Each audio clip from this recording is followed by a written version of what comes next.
After over 20 years, the original Pokemon movie is reborn with a fresh coat of CG paint. But does it do enough to justify its own existence as well as being a fitting celebration of the franchise?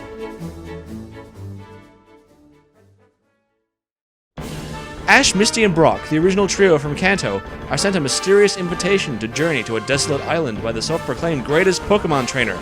Journeying there, along with several other trainers, reveals this master as Mewtwo, a genetically cloned Pokemon using the DNA of Mew, claimed to be not only the strongest Pokemon master, but also the strongest Pokemon.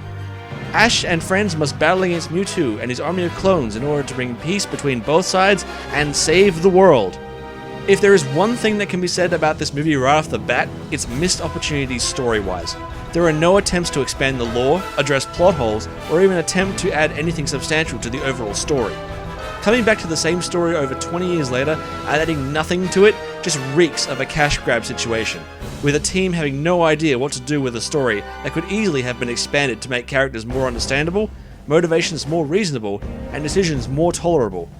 Even throwing in little references could have gone a long way with the fans, but it's just a carbon copy from beginning to end, and it really makes you wonder why the runtime was extended outside of it just having to have a longer runtime to qualify to be a movie.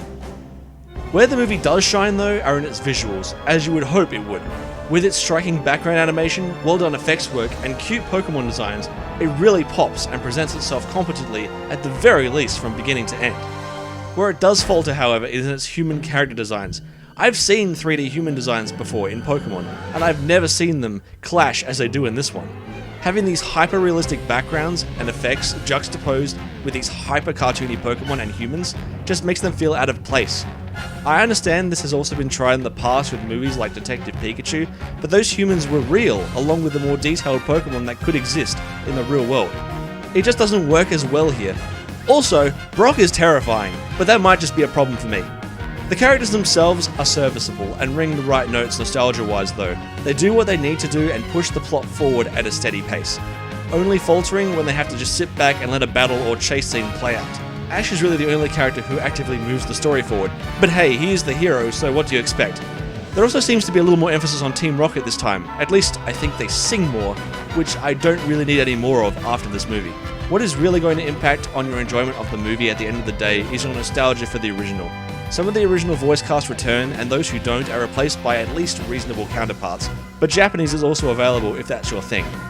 Dan Green does a suitable job as the new Mewtwo, and I'm sure that alone will bring a smile to any Yu-Gi-Oh fan. The music is standard orchestral fare, but doesn't hit the same beats as the original when it comes to matching the action on screen, though the theme song is still there and that's what's needed.